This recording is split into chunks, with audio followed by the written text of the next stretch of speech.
ध्यान दीजिएगा। यहाँ पर ना आज हम लोग जो है ना थोड़ा अध्ययन करने वाले हैं पंचवर्षीय योजना के बारे में। ठीक है, ये जो पंचवर्षीय योजना है इसके बारे में है ना पढ़ना जरूरी है, क्योंकि परीक्षा में सवाल टपकने का चांस होता है, मतलब आता ही रहता है, इसलिए हमें इसको थोड़ा सा देखना है। एक इम्पोर्टेंट टॉपिक हो जाता है। तो सबसे पहली बात हम समझते हैं कि पंचवर्षीय योजना है क्या।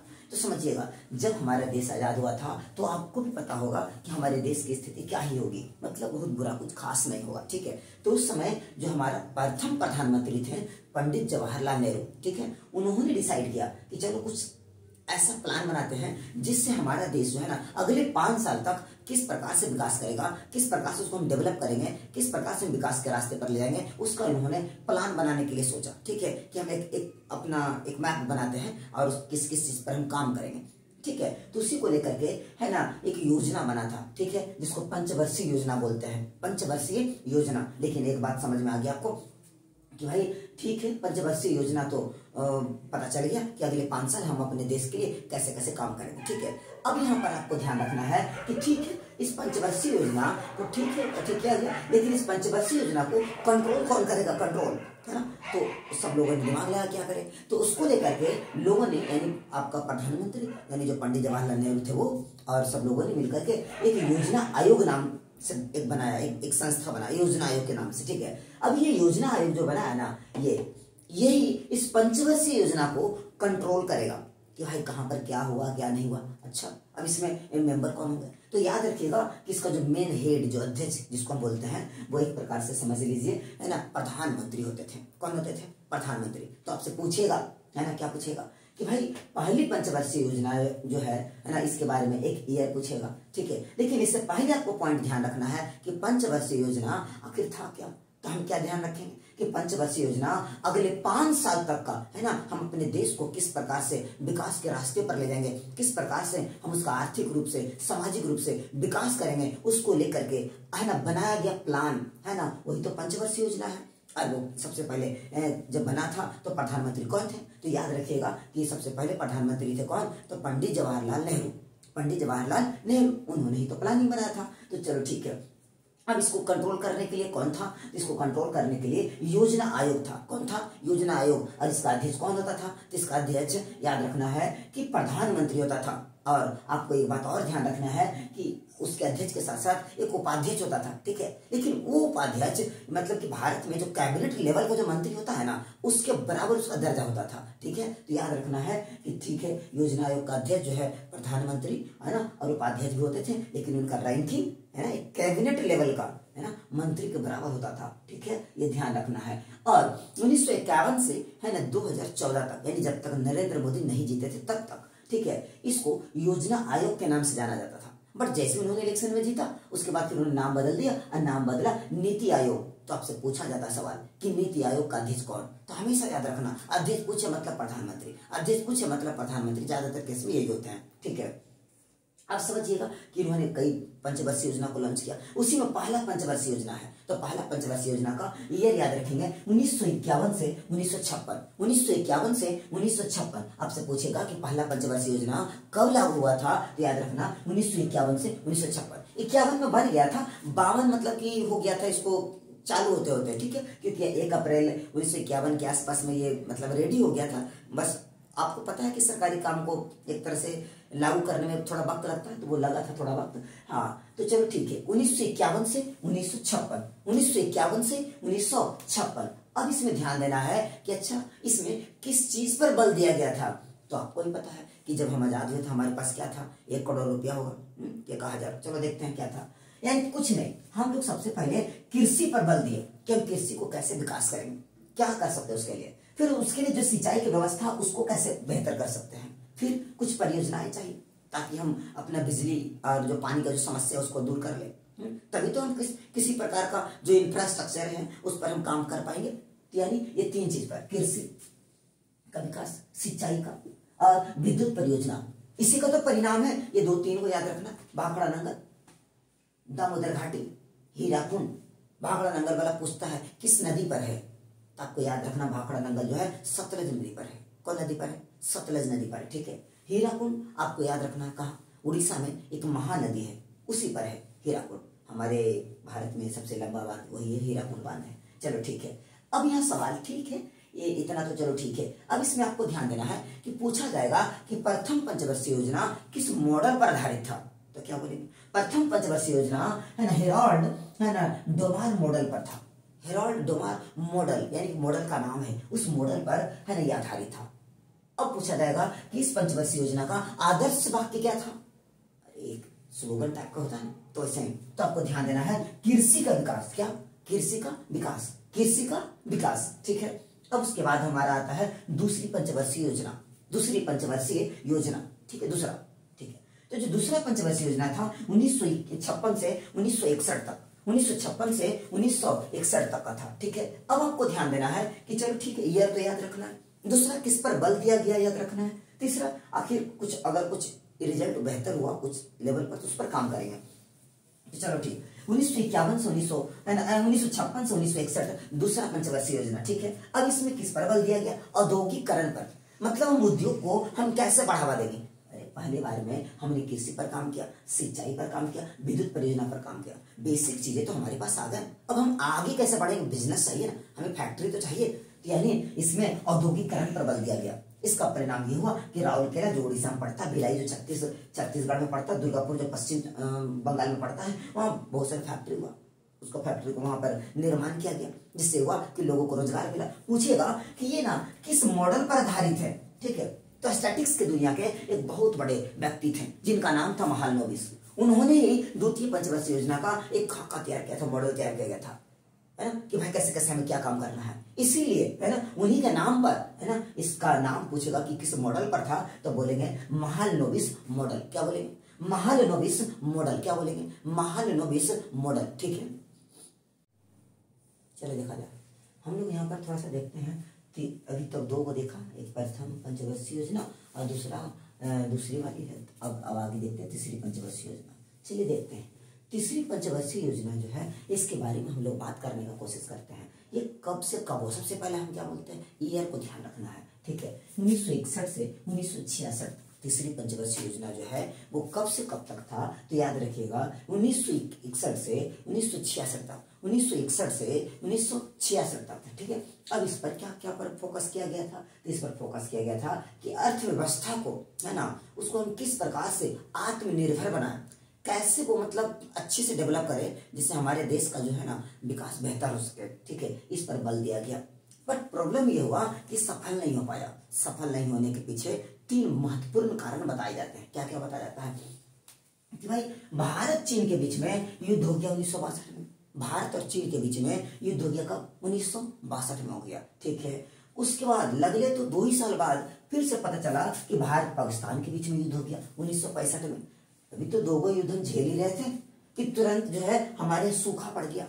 क्या पड़ गया? सूखा पड़ गया, ठीक है। तो यानी सीधी सी बात ध्यान देना है, इसके वजह से हमारा जो तीसरी पंचवर्षीय योजना है असफल हो गया, मतलब उस तरह का इसको सफलता मिला ही नहीं, मतलब असफल एक तरह से मानो बकवास टाइप का पूरा।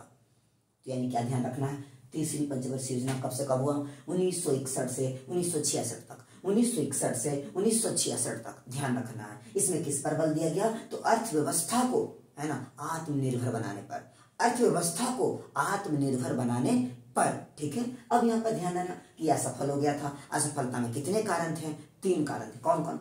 तो हमने बोला पहला भारत चीन युद्ध। अरे नॉर्मली ऑब्जेक्टिव सवाल दिया जाता है कि भारत और चीन के बीच में युद्ध कब हुआ था? 1962। तो भारत और चीन के बीच में युद्ध हुआ 1962। उसके अभी तो झेल ही रहा था, है ना, मतलब आपको पता होगा कि जब भी युद्ध होता है तो उसमें बहुत ज्यादा क्षति, बहुत ज्यादा लॉस होते हैं, ठीक है। ऐसा नहीं कि सिर्फ हमारे जो सेना मरते हैं, हमें आर्थिक रूप से बहुत नुकसान होते हैं, ठीक है। उसी का परिणाम यहाँ पर है कि भारत चीन युद्ध हुआ 1962 में और फिर तुरंत हो गया 1965 में भारत पाकिस्तान का युद्ध। ताज्जुब की बात यह कि दोनों हो गए क्या था, हम अपने दुश्मन से तो लड़ ही रहे थे, लोग प्रकृति ने भी मारा, यानी भीषण सूखा, मतलब बहुत भयानक सूखा पड़ा, सूखा पड़ गया 1965-66 में। इसी का परिणाम है कि जब ऐसा हुआ तो बहुत सारी चीजें परिवर्तन हुआ। क्या परिवर्तन हुआ अभी हम आगे पढ़ेंगे। हाँ, इसमें बस एक बात और, ठीक है, इतना कुछ प्रॉब्लम्स हुआ, लेकिन इसमें भी कुछ चीजों का स्थापना हुआ था। क्या क्या? तो बोकारो में एक स्टील है, बोकारो स्टील, वो हो गया। IDBI एक बैंक है, एक है FCI है ना, फूड कॉर्पोरेशन ऑफ इंडिया, ठीक है, उसका भी 1965 में हुआ। ठीक है, क्योंकि जब आपको पता है कि सूखा उखा पड़ा तो भोजन का बहुत सारा प्रॉब्लम हो गया होगा, बहुत ज्यादा। ठीक है, याद है जब ये असफल हुआ ना, तो खाली असफल नहीं हुआ, है ना, एक तरह से मान के चलिए भारत का जो रीढ़ है ना वो तोड़ दिया था पूरी तरीके से। युद्ध हुआ, भीषण हो, सूखा हो गया, क्या ही कर लेगा इंडिया। तब भारत सरकार ने, है ना, उतना हिम्मत ही नहीं जुटा पाया कि हम फिर से पंचवर्षीय योजना लावे। मतलब मनोबल टूट चुका था, है ना, आगे बढ़ने का कि यार कैसे होगा पूरा। तो सरकार ने क्या किया ना, ईयर बाय ईयर प्लान बनाने का कोशिश किया। मतलब सोचा पंचवर्षीय योजना फिलहाल नहीं लाते हैं, उसी को बोला गया योजना अवकाश। क्या बोला गया? योजना अवकाश बोला गया कि चलो ठीक है, हम जो है अभी क्या करते हैं कि पंचवर्षीय योजना को थोड़ा दिन के लिए रोकते हैं। एक तो हमारा आर्थिक रूप से बहुत नुकसान है, प्लस हमारा मनोबल टूटा हुआ, पता नहीं आगे क्या होगा नहीं होगा, इसी कैसे अगले 5 वर्ष 5 साल का मतलब बनाने प्लानिंग बना ले। तो उसी को लेकर के नहीं ध्यान दीजिएगा, योजना अवकाश हुआ, मतलब पंचवर्षीय योजना लागू नहीं हुआ, उस पर रोक दिया गया 3 साल के लिए। कितने साल के लिए? 3 साल के लिए। ठीक है, यानी 1966 से 1969 तक, 1966 से 1969 तक। क्योंकि आपको पता होगा कि जब यहाँ पर बहुत सूखा पड़ा, हम आर्थिक रूप से यहाँ पर बर्बाद हो चुके थे, तो आपको यहाँ पर एक बात तो सोचने का बात है कि इसका मतलब ये हुआ कि हमारे देश में भूखमरी जैसी परिस्थिति हो गई, मतलब अनाजों का कमी। मतलब आप इमेजिन नहीं कर सकते हैं कि किस तरह का सिचुएशन में भारत गुजरने लगा। तब उसी का परिणाम है ना, कि भारत में, है ना, 1966 और 67 के, यानी इसी के बीच में 1966 और 67 के समय में, है ना, हरित क्रांति हुआ। उस हरित क्रांति का परिणाम ये हुआ कि हमारे देश में एक हद तक खाद्यान्न यानी खाने वाला जो अनाज वगैरह होते हैं उसका आपूर्ति हुआ कुछ कुछ, है ना। और ये लाने के पीछे एक नई कृषि नीति लाया गया और इससे ये ध्यान रखा गया कि हम कैसे, है ना, ये जो समस्याएं हैं उससे हम निपट सकते हैं। ठीक है, क्या नहीं, एक बात ध्यान देंगे, क्या क्या ध्यान रखेंगे? तो ध्यान रखना ये कि योजना अवकाश जो है, यानी जब हमारा ये तीसरी पंचवर्षीय योजना सफल नहीं हुआ, हमारा मनोबल टूट गया, है ना, हमारी रीढ़ जो है ना, एक तरह से बैकबोन जो है ना वो एकदम खराब, एकदम खत्म हो गया था अर्थव्यवस्था का। फिर सरकार ने सोचा अब उतना हिम्मत नहीं है, तो चलो ऐसा करते हैं कि हर एक साल का, यानी हर 1 साल का प्लान बनाते कि इस साल हम क्या करें, फिर अगले साल हम ऐसा प्लान बनाते अगले साल क्या करें, ऐसे करके उसने आगे बढ़ना कोशिश किया। उसी को तो योजना अवकाश बोला। वो 1966 से कब तक? 1969। और इसी योजना अवकाश में हरित क्रांति का शुरुआत हुआ था 1967 के, है ना, 66-67 ऐसे बोला जाता है। तो इस बात को थोड़ा ध्यान रखना है। ठीक है,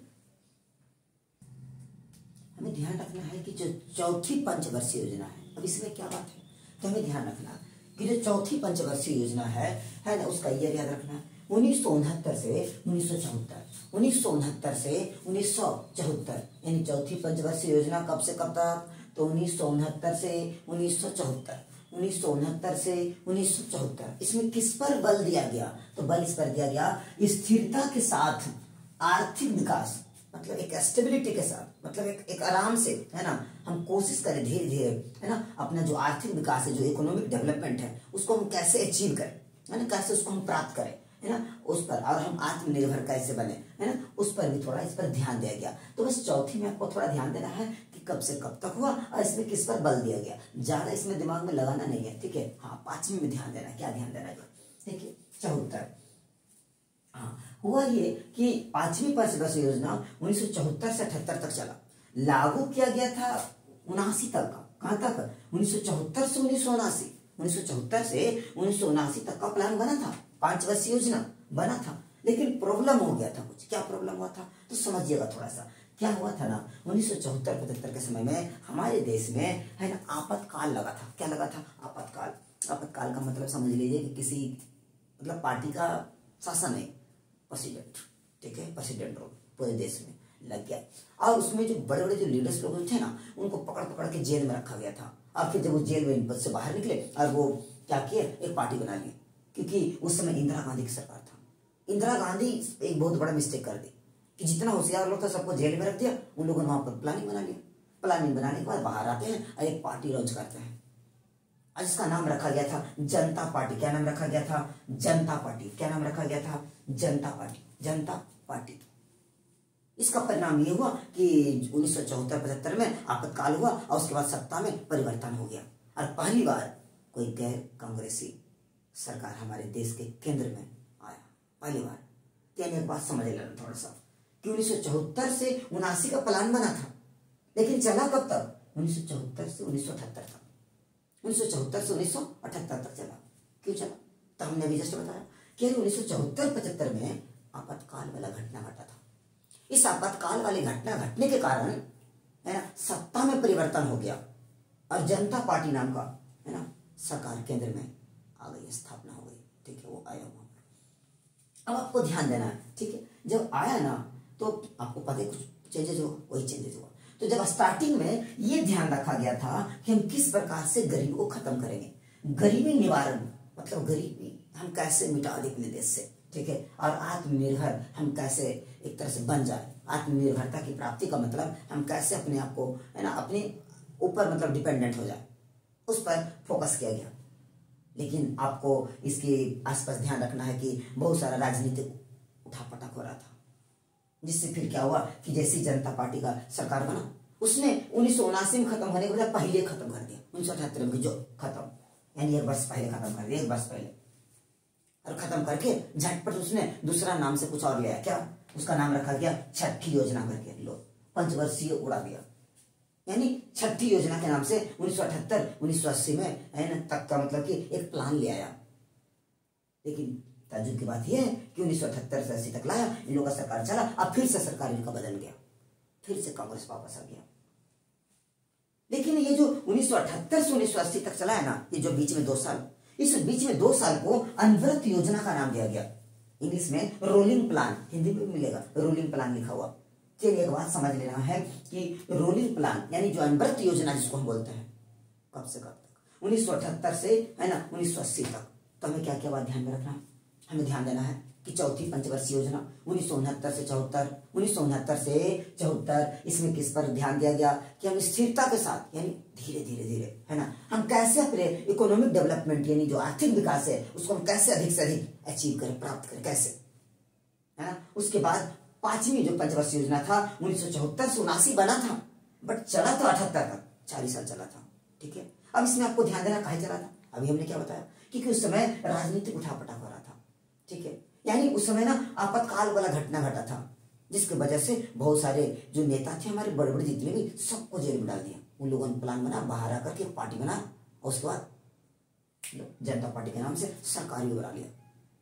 और जब सरकार बनाया तो इनका जो प्लान था उस प्लान को 1 साल पहले खत्म कर दिया और 2 साल के लिए उन्होंने एक नया योजना बनाया जिसका नाम रखा छठी योजना, और जिसको हम लोग अनवरत योजना के नाम से जानते हैं। किसके नाम से जानते हैं? अनवरत योजना। उसको इंग्लिश में रोलिंग प्लान बोलते हैं। क्या बोलते हैं? Rolling plan. फिर 2 साल के बाद यानी 80 के बाद फिर से आ गया कांग्रेस सरकार और फिर से 5 ईयर्स प्लान यानी जो पंचवर्षीय योजना है फिर से स्टार्ट। चलिए अब आगे देखते हैं। चलिए हम लोग देखते हैं छठी पंचवर्षीय योजना के बारे में। ठीक है, कि जो छठी पंचवर्षीय योजना है ना, इस पर ध्यान दीजिएगा। तो छठी पंचवर्षीय योजना कब लागू हुआ था? 1980 से 1985। अभी तक आपने पढ़ा कि जब 5वीं के आसपास देख रहे उठापटक हो रहा था, राजनीतिक उठापटक, यहाँ से राजनीतिक उठापटक हमारे देश में लगातार चलता है। लेकिन छठी में फिर से कांग्रेस आती है और 1980 से 1985 तक कब प्लान बनाती है और छठी पंचवर्षीय योजना यानी 5 ईयर्स प्लान इसको बोलते हैं, ये है ना उसको लागू करती है। और लागू करती है ना तो इसी योजना में सबसे पहले गरीबी रेखा को है ना परिभाषित किया गया था। तो भाई आखिर गरीबी रेखा का डिफिनीशन क्या हो, किसको बोलेंगे? तो उसको लेकर के यहाँ पर रखा गया, क्या रखा गया कि अगर कोई ग्रामीण से संबंधित व्यक्ति यानी गांव से संबंधित, अगर उसको 2400 कैलोरी अगर उसको फूड नहीं मिल रहा, मतलब उसको एनर्जी उसको नहीं मिल रहा उतना, समझ लीजिए कि वो गरीबी रेखा से नीचे है, यानी एक तरह से गरीब मानिए। अगर वो कोई शहर का व्यक्ति है 2100 कैलोरी प्रतिदिन, 2100 कैलोरी प्रतिदिन अगर नहीं मिल रहा तो वो भी गरीबी रेखा। यानी एक बात तो समझ लीजिएगा कि गरीबी रेखा को परिभाषित किया गया है ना, उसका एक डिफिनीशन दिया गया और उसमें निर्धारण किया गया कि ग्रामीण को 2400 कैलोरी मिलना चाहिए एक दिन, नहीं मिल रहा है मतलब उनका स्थिति थोड़ा गड़बड़ है, वो गरीबी रेखा के अंदर आएंगे। लेकिन शहरी में जिनका 2100 कैलोरी से कम यानी 2100 कम से कम मिनिमम एक निर्धारण किया मिनिमम, ठीक है, उतना से कम अगर हो रहा है तो गरीबी रेखा के अंतर्गत आ रहा है। ठीक है, अब इसमें ना एक चीज और पर फोकस किया गया, किस पर? तो आपको ये ध्यान रखना है कि आर्थिक सामाजिक आधारभूत संरचना पर बल दिया गया। मतलब किस प्रकार से हम अपना इकोनॉमिक हो गया, चाहे सोशल हो गया, या उसका जो इंफ्रास्ट्रक्चर है हम कैसे बेहतर करें, कैसे उसको मतलब मजबूत करें। तो उसको मजबूत करने के लिए है ना बहुत सारे काम करने का कोशिश किया गया है ना। देखिए सफल हो या ना अलग बात है, लेकिन एक प्रयास किया गया, ठीक है। तब उसी में है ना सबसे पहली बार ये दिमाग लगाया गया, ये सोचा गया कि हम अपने राष्ट्रीय आय में वृद्धि कैसे करें, हम अपने राष्ट्रीय को कैसे बढ़ाएं। कि इस समय आते आते हमारे अंदर तो एक तो जागरूकता हो ही गया होगा ना कि हम भी दुनिया के और देशों के जैसे हम अपने आप को डेवलप बनाएं। और इसी को देख करके ये जो प्रौद्योगिकी बोलते हैं, जो टेक्नोलॉजी से रिलेटेड है ना, मतलब उसको मॉडर्नाइजेशन किया गया, आधुनिकीकरण किया गया, नए नए टेक्नोलॉजी, नए नए चीजों को जोड़ने की कोशिश किया गया, ताकि हमारा देश भी औरों के जैसा आगे बढ़े, डेवलप हो, ठीक है। उसके लिए करके तो आपको ध्यान रखना है, छठी पंचवर्षीय योजना 1980 से 1985 तक चला, 1980 से 1985 तक चला। इसमें सबसे पहली बार गरीबी रेखा को परिभाषित किया गया। किसको परिभाषित किया गया? गरीबी रेखा को। अब गरीबी रेखा को परिभाषित किया गया तो उसमें बताया गया कि जो ग्रामीण यानी जो विलेज वाले हैं, गांव वाले, उनको 2400 कैलोरी अगर एनर्जी डेली नहीं मिल रहा ऊर्जा, जिसका मतलब वो गरीबी में जी रहे हैं। और अगर कोई शहर का है तो उनको 2100 कैलोरी अगर ऊर्जा नहीं मिल रहा, एनर्जी नहीं मिल रहा, तो दैट मीन्स मान के चलिए कि वो भी बेचारे गरीबी में जी रहे हैं, उनसे भी नीचे मान लो, ठीक है।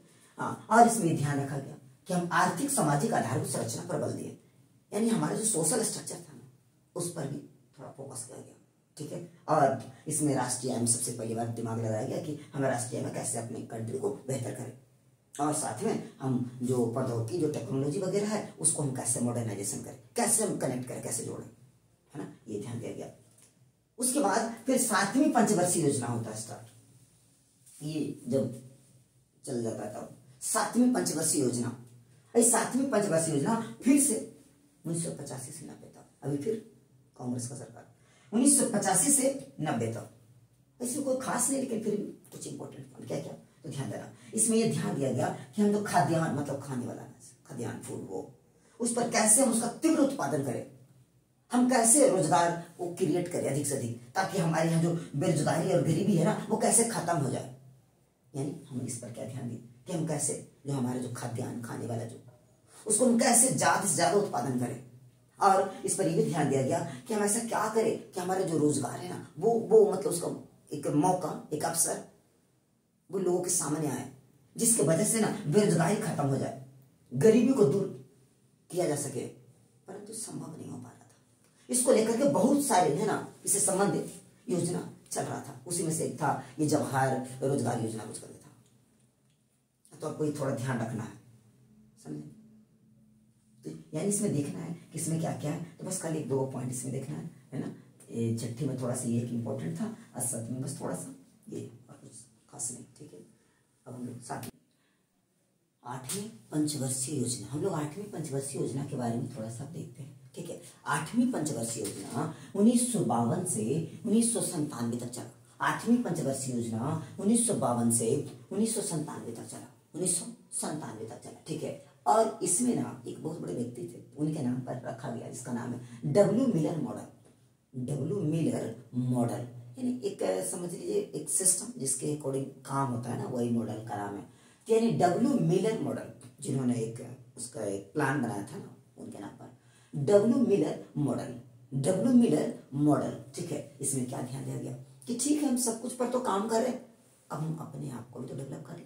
यानी मानव संसाधन मतलब ह्यूमन, आदमी, इंसान, है ना, तो मानव संसाधन का विकास हम कैसे कर सकते हैं, उस पर फोकस किया गया, उस पर ध्यान दिया गया कि हम कैसे हम अपने लोगों का जो क्षमताएं हैं, हम अपने लोगों का कैसे विकास कर सकते हैं, है ना, उस पर। यानी मानव संसाधन का विकास, मानव संसाधन का विकास, ह्यूमन रिसोर्सेज का डेवलपमेंट के बारे में, ठीक है। और इसमें बोलता है कि इस पर जब काम करने का ये कोशिश किया गया तो उसी समय यानी इसी पंचवर्षीय योजना के समय है ना, भारत सरकार जो है ना, यानी भारत एक प्रकार से 1 जनवरी 1995 में WTO वर्ल्ड ट्रेड ऑर्गेनाइजेशन, विश्व व्यापार संगठन जो है ना, उसका ये सदस्य बना। भारत पूछेगा तो याद रखिएगा कि भारत जो है ना विश्व व्यापार संगठन का सदस्य कब बना। भारत विश्व व्यापार संगठन का सदस्य कब बना, तो भारत जो है विश्व व्यापार संगठन का सदस्य है ना कब बना, 1 जनवरी 1995 में, 1 जनवरी 1995 में बना था WTO का, ठीक है। हाँ, उसके बाद फिर क्या हुआ कि 1993 में यानी इसी पंचवर्षीय योजना के समय में प्रधानमंत्री रोजगार योजना लागू किया गया, जिससे बेरोजगारी पर थोड़ा ध्यान दिया जा सके, लोगों का जो बेरोजगारी है कुछ हद तक कंट्रोल किया जा सके, यानी प्रधानमंत्री रोजगार योजना, प्रधानमंत्री रोजगार योजना, ठीक है। चलिए, ये जो आपका 9वीं पंचवर्षीय योजना है वो ध्यान दीजिएगा 1997 से 2002 तक, 1997 से 2002 तक, कब तक? 1997 से 2002 तक 9वीं पंचवर्षीय योजना है ना, यानी नाइन्थ फाइव ईयर्स प्लान वो लॉन्च हुआ था, है ना, ये 9वां। इसमें क्या किया गया? ठीक है, हम अपने आप को डेवलप कर रहे थे, तब यहाँ पर कुछ और क्या क्या तो बोला गया सामाजिक न्याय, जो हमारे देश में जो लोग थे उनके बीच में एक तरह से मान लीजिए जस्टिस का एक वो फीलिंग्स, वो समानता, इक्वलिटी, है ना, के साथ आर्थिक विकास पर कि कैसे हम डेवलपमेंट कर सकते हैं, है ना। उसके अलावा ये ध्यान दिया गया कि कुछ ऐसे 7 इंपॉर्टेंट चीजें हैं, है ना, जिस पर फोकस किया, 7 इंपॉर्टेंट चीज। वो 7 क्या क्या था? तो इसी में देखिए 7 वो कौन सा है? शुद्ध पेयजल, यानी हमारे हर नागरिक को शुद्ध पेयजल मिले, इस पर फोकस किया गया, इस पर, ठीक है। अब देख रहे हैं ये जो सुविचार जो आप देख रहे हैं, ये सुविचार पता अटल बिहारी वाजपेयी का समय का है, अटल बिहारी वाजपेयी, है ना। शुद्ध पेयजल मिल सके, प्राथमिक स्वास्थ्य, बेसिक जो होते हैं ना वो तरह से हेल्थ, वो प्राथमिक शिक्षा, बेसिक एजुकेशन जो है ना वो प्राइमरी वाला, उस पर। फिर घर, जिनके पास घर नहीं है रहने के लिए, उनके लिए कुछ किया जाए। फिर बच्चों के लिए पोषक आहार, यानी इसका मतलब समझिए पोषक आहार, पोषक आहार का मतलब होता है ना, एक तरह से समझ लीजिए कि ऐसा भोजन जिसमें उसको हर वो पौष्टिक तत्व जो अवेलेबल हो, जो उसके लिए जरूरत है वो मिलना चाहिए, उस पर ध्यान दिया गया। फिर सड़कें, रोड्स, गांव चाहे सड़क चाहे शहर का हो, सबका सड़क बेहतर हो।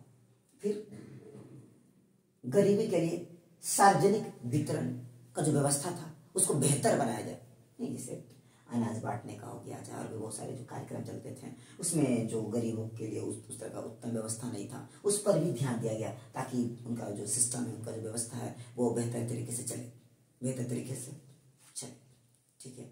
और हाँ, एक चीज और ध्यान दीजिएगा, 1997 से 2002 के आसपास तक में ना, मतलब भारत जो है ना एक बीच में दौर से गुजरा था, 1990-91 के आसपास में। अगर आपको थोड़ा सा भी ध्यान हो तो आप उसमें देखिएगा कि 1990-91 के समय में, है ना, भारत में कुछ आर्थिक मंदी जैसा सिचुएशन आया था, ठीक है। उसी में उदारीकरण, वैश्वीकरण और निजीकरण जैसे, है ना, बहुत सारे बदलाव हुए थे, जिसके बारे में हम बाद में बात करेंगे। उदारीकरण, वैश्वीकरण, निजीकरण, ठीक है, वो 90-91 के आसपास में था। मतलब हमारे देश के पास इतना बुरा हालत हो गया था, पैसे ही नहीं था, कुछ नहीं, मतलब तो ऐसा लग रहा कि बहुत जल्दी खत्म हो जाएगा, हम लोग रोड पर आ जाएंगे।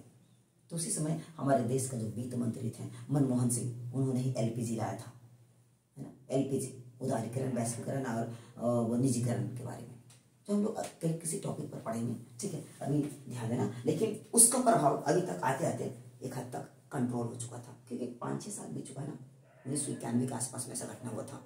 फिर आते आते तो थोड़ा सा आगे हम बढ़ रहे थे, ठीक है। अब हम लोग हमें देखना है 10वीं पंचवर्षीय योजना, ठीक है। ये जो 10वीं पंचवर्षीय योजना है वो कब से कब शुरू हुआ? 2002 से 2007, याद रखिएगा, जो अभी इसके पहले चल रहा था, और ये जो आपका 10वीं पंचवर्षीय योजना चल रहा है ना, तो इसके समय प्रधानमंत्री कौन थे? अटल बिहारी वाजपेयी। 2004 अटल बिहारी वाजपेयी, ठीक है। तो चलो देखते हैं। तो ये जो 10वीं पंचवर्षीय योजना था वो कब से कब तक चला था? 2002 से 2007 तक, 2002 से 2007 तक। इसमें ना आगत निर्गत मॉडल, यानी आगत निर्गत मॉडल पर आधारित था, आगत निर्गत मॉडल पर ये जो 10वीं पंचवर्षीय योजना था वो आधारित था, है ना। इसमें ना 5 करोड़ से ज्यादा रोजगार का अवसर को सृजन करना था, मतलब उसको क्रिएट करना था कि मैक्सिमम लोगों को रोजगार मिले, इसमें इस पर ध्यान दिया गया था। लेकिन इसमें पूछेगा कि 10वीं पंचवर्षीय योजना में सबसे ज्यादा बल किस पर दिया था? ये भी दिया, ये याद रखना, सर्वाधिक कृषि पर। लेकिन ताज्जुब की बात है कि उस समय प्रधानमंत्री जो थे ना, इसमें सबसे ज्यादा अगर खर्च व्यय पैसे के मामले में बोलिएगा सौर ऊर्जा पर, मतलब वो अलग सेक्टर में खर्च किए, लेकिन फोकस किस पर था? कृषि विकास पर था, ठीक है। और इसमें ये ध्यान रखा गया था कि प्रति व्यक्ति आय, यानी हर एक व्यक्ति का जो आय इनकम उसको अगले 10 वर्ष में दुगना कर देना है। कि अगर आज व्यक्ति 5 रुपया कमा रहा है तो अगले 10 साल बाद उस 10 मतलब कि 10 रुपया कमाए, यानी उसका जो इनकम है ना वो प्रति व्यक्ति आय उसको बेहतर कर देना। फिर हमारे देश में गरीब बहुत ज्यादा, देखो 26% था, मतलब हर 100 में से 26 वो गरीब तो ज्यादा ही होगा, मतलब एक एवरेज में बताया गया। तो 26% से 21% तक लाना, मतलब वो 4% को कम करना, ताकि फिर हम अगले फिर कम करें, उसके बाद धीरे धीरे आगे बढ़ेंगे, ठीक है। और फिर ये भी ध्यान रखा गया कि हर एक बच्चे का स्कूली व्यवस्था बेहतर किया जाए और उन्हें स्कूलों में दाखिला दिलवाया जाए। और फिर 2007 तक 5 साल पूरा कर लिया कि हाँ चलो ठीक है, हमने हर एक बच्चे को एजुकेशन से जोड़ा, शिक्षा से, ताकि उनका विकास हो, उनका डेवलपमेंट हो। क्योंकि आपको ही पता है कि 2005 से आसपास हमारा शिक्षा व्यवस्था था वो क्या ही था, मतलब तो उस पर फोकस किया गया, ठीक है। और फिर शिशु मृत्यु दर, मतलब बच्चे जन्म लेते थे वो मर जाते थे, है ना, तो उसको लेकर के यानी शिशु मृत्यु दर को हम कैसे नियंत्रण करें, उस पर भी काम किया गया। एक हद तक सफलता भी मिला, ठीक है। और 11वीं पंचवर्षीय योजना में कुछ खास नहीं है, ठीक है, उसका याद रखना कि 2007 से 12 तक चला था और इसमें समावेशी विकास का बात किया गया। समावेशी विकास मतलब ऐसे समझ लीजिएगा, ऐसा समझ लीजिए कि जो सबको ले करके डेवलप करना, मतलब ऐसा नहीं कि हम किसी को छोड़ दिए, नहीं, सबको एक साथ लेकर के विकास पर फोकस किया गया। तो इसमें कुछ खास नहीं, ये ध्यान रखना है। 10वीं, तो 10वीं में क्या क्या ध्यान रखें, 2002 से 2007 तक, 2002 से 2007 तक आगत निर्गत मॉडल पर ये पंचवर्षीय योजना आधारित था। और क्या ध्यान रखेंगे, इसमें 5 करोड़ से ज्यादा रोजगार का, है ना, अवसर मतलब कि क्रिएट किया जाए। तो ये उतना इंपॉर्टेंट नहीं है, लेकिन ये वाला इंपॉर्टेंट है, यानी ईयर किस मॉडल पर था और किस पर बल दिया गया था। हर चीज में बस इस पर ज्यादा फोकस करना है, ठीक है। सर्वाधिक कृषि पर बल दिया गया था। और फिर अगले 10 वर्ष तक पूछ सकता है किस पंचवर्षीय योजना में अगले 10 वर्ष तक प्रति व्यक्ति आय दुगना करने का लक्ष्य रखा गया। 10वीं पंचवर्षीय योजना में 10 वर्ष बोला मतलब 10वीं पंचवर्षीय योजना, याद रखिएगा, ठीक है। और गरीबी रेखा को फिर घटाने का बात किया गया कि जो गरीबी जो है ना, हमारे जो गरीब लोग उनका जो संख्या वो, और फिर बच्चे को अधिक से अधिक स्कूल में दाखिला दिलवाया जाए, है ना, उस पर भी काम किया गया। और जो शिशु मृत्यु दर था उसको कंट्रोल करने का ये ध्यान रखना, ठीक है। अब एक हमारे एक और बचा वो 12th वाला, है ना, 12वीं, है ना, 12वीं का है, तो उस पर अब हम लोग थोड़ा सा बात करें। हमारा लास्ट है 12वीं पंचवर्षीय योजना। 12वीं पंचवर्षीय योजना कोई खास नहीं, लेकिन फिर भी देख लेना। ये 2012 से 17 तक का था, 2012 से 17 तक का था, ठीक है। हाँ, इसमें क्या, इसमें मेन उद्देश्य क्या था, इसका मेन उद्देश्य यानी इसमें मेन चीजें था ना कि तीव्र धारणीय और अधिक समावेशी विकास, मतलब कोशिश किया गया ना कि मैक्सिमम अधिक से अधिक ना हम लोगों को लेते हुए अधिक तेजी से विकास करें, ठीक है। इसमें विनिर्माण क्षेत्र, मतलब जिसमें एक तरह से प्रोडक्शन वाला जो एरिया है ना, कंपनी वगैरह, उसको थोड़ा बेहतर किया जाए, हमारे जीडीपी को बेहतर किया जाए, है ना। और ये भी ध्यान रखा गया कि जो 2017 है उसके खत्म होते होते हम 90% लोगों को, यानी हमारे भारत में जितने लोग हैं हर 100 में से 90 व्यक्ति को, है ना, बैंकिंग सुविधा से हम जोड़ ले। इसीलिए तो जनधन खाता वाला जो चला था, तो वो ध्यान दीजिएगा, ठीक है। तो इसको थोड़ा ध्यान देना, ज्यादा कुछ नहीं, यानी 90% भारतीयों को बैंकिंग से जोड़ना, जीडीपी को बढ़ाना और विनिर्माण जो क्षेत्र है ना, उसको क्या करना, बढ़ावा देना, क्या करना, बढ़ावा देना, ठीक है। और विनिर्माण क्षेत्र, विनिर्माण का मतलब होता है कि जो आपका फैक्ट्री वाला जो प्रोडक्शन वाला एरिया उसको डेवलप करना। और एक लास्ट है कि भाई जो हमने बोला कि किस इसका उद्देश्य, तो वही तीव्र धारणीय और अधिक समावेशी विकास, मतलब अधिक से अधिक लोगों को साथ में लेकर के तेजी के साथ, है ना, विकास करना, ठीक है, जिससे हमारे कंट्री का डेवलपमेंट क्या हो, बेहतर हो, ठीक है। तो अभी हम लोगों ने जो पंचवर्षीय योजना पर जो चर्चा किया ना, वो सब एक इम्पोर्टेंट है, मतलब परीक्षा के दृष्टिकोण से बहुत खास है, ठीक है। हाँ, उसमें जो जो हमें कुछ इम्पोर्टेंट लगा जो परीक्षा के दृष्टिकोण से, उस पर हमने फोकस करने का कोशिश किया। अब हमारा जो आगे कोशिश रहेगा कि धीरे धीरे जो पूरा SST से रिलेटेड या साइंस से रिलेटेड जो भी इम्पोर्टेंट थिंग्स जो एग्जाम में आते हैं उसको हम करवाएं, ठीक है। वो थोड़ा सा आवाज़ का प्रॉब्लम होगा, उसको मेंटेन थोड़ा करिए, फिर बहुत जल्द, है ना, हम कोशिश करने का कोशिश करेंगे कि बेहतर से आपके पास आए दोबारा।